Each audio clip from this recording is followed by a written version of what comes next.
Did you know that about 77% of people experience anxiety when it comes to public speaking? That's more than the fear of death. Yes, you read that right. For some, the idea of speaking in front of an audience feels as terrifying as facing a life-threatening situation.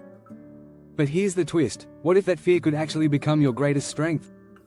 In this article, we're going to explore the unavoidable fear of public speaking and how to embrace it.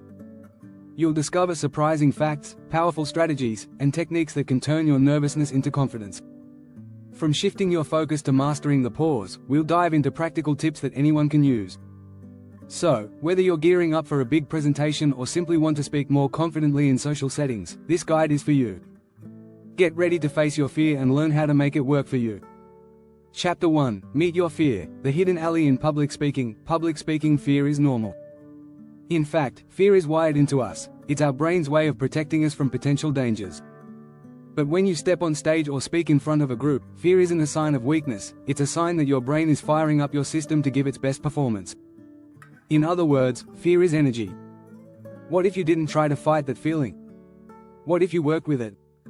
When you embrace fear, you reframe it as excitement. That surge of adrenaline can make you more alert, sharper, and even more engaging. According to Harvard Business School professor Alison Wood Brooks, simply saying, "I am excited," instead of, "I am anxious," can shift your mindset.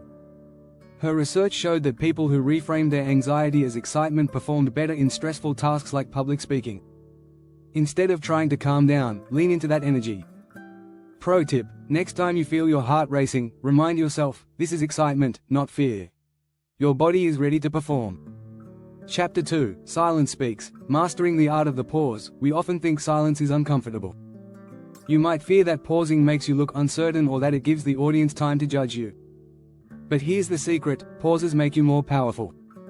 A well-timed pause can build suspense, allow your message to sink in, or give you a moment to gather your thoughts. Studies show that pauses can increase comprehension by up to 30%, as they give the audience space to absorb and reflect on your words. Think of the pause as a tool for clarity and control. Take a cue from great speakers like Barack Obama. His use of silence between key points makes him not only memorable but magnetic.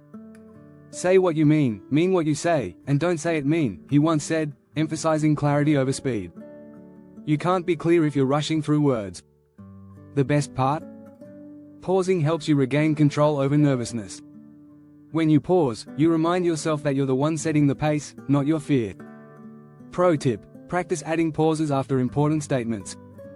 A 2-3 second pause feels longer than it sounds and gives you control over the room.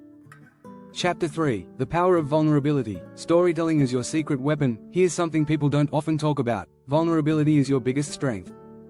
When you're nervous, the last thing you want to do is show weakness, right? But research shows that audiences connect more deeply with speakers who are open and authentic. Sharing personal stories, even stories of failure or fear, creates an emotional bond. In his book, The Storytelling Animal, Jonathan Gottschall explains that our brains are wired for stories. We are 22 times more likely to remember facts that are wrapped in a story. Telling a personal story makes you relatable, and that connection helps you build trust with your audience. Consider Brené Brown, a research professor who turned vulnerability into a superpower. In her famous TED Talk, she shared her own struggles with shame and fear, which has since become one of the most watched TED Talks of all time. Her vulnerability didn't make her weak, it made her relatable and real. Pro tip: when you share a personal story, don't aim for perfection. Share what you learned from your experience, even if it was messy. Your audience will appreciate your honesty. If you're finding these tips helpful, consider subscribing for more insights on mastering public speaking. Chapter 4: Shifting the Spotlight. It's not about you. One of the biggest mistakes we make when speaking in public is thinking it's all about us. We get stuck in our heads, worrying about what people think of us, how we look, and whether we'll mess up. But here's a surprising truth: it's not about you. The moment you shift your focus to the audience, everything changes. According to speaker and author Simon Sinek, people don't buy what you do, they buy why you do it. This applies to public speaking too. If you focus on delivering value and connecting with your audience, your fear starts to fade into the background. You're no longer performing, you're serving. Think about it this way: the audience is there for what you can give them, whether that's inspiration, knowledge, or motivation. This mindset shift takes the pressure off. Instead of worrying about being perfect, focus on how you can help or impact the people in front of you. Pro tip: before speaking, remind yourself that it's not a performance, it's a conversation. Ask yourself, what does the audience need from me today? Chapter 5. Command the space. Using body language to own the room. Public speaking isn't just about what you say, it's about how you say it. Your body language speaks volumes, often louder than your words. Research shows that non-verbal communication makes up 55% of how we perceive someone, which means how you move and hold yourself can completely change how people receive your message. In his book, Presence, Amy Cuddy explains how body language not only influences how others see you, but also how you see yourself.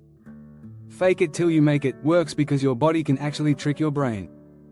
Power posing, for instance, standing tall with your arms open, can boost confidence levels in just 2 minutes. But you don't have to power pose on stage. Simply standing tall, making eye contact, and using hand gestures can make you appear more confident and help calm your nerves. Movement is key too. Don't stand stiffly behind the podium, instead, use the space to engage with your audience. Pro tip: practice using expansive gestures and taking up space. Your brain will start to believe that you're in control, and soon, so will your audience. Chapter 6. From Trembles to Triumph. The post-presentation power surge. What many people don't talk about is what happens after the presentation.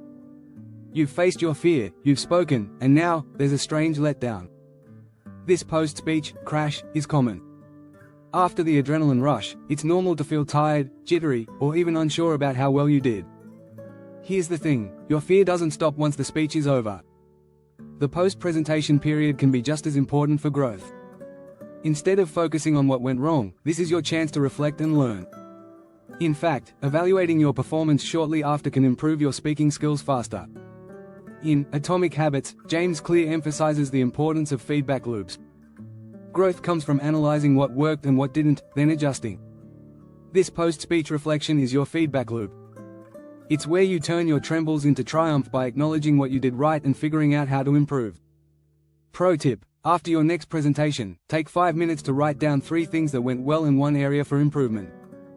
This will help you keep moving forward and stay confident. If you enjoyed these insights and want to learn more about becoming a great speaker, don't forget to subscribe for more tips and strategies.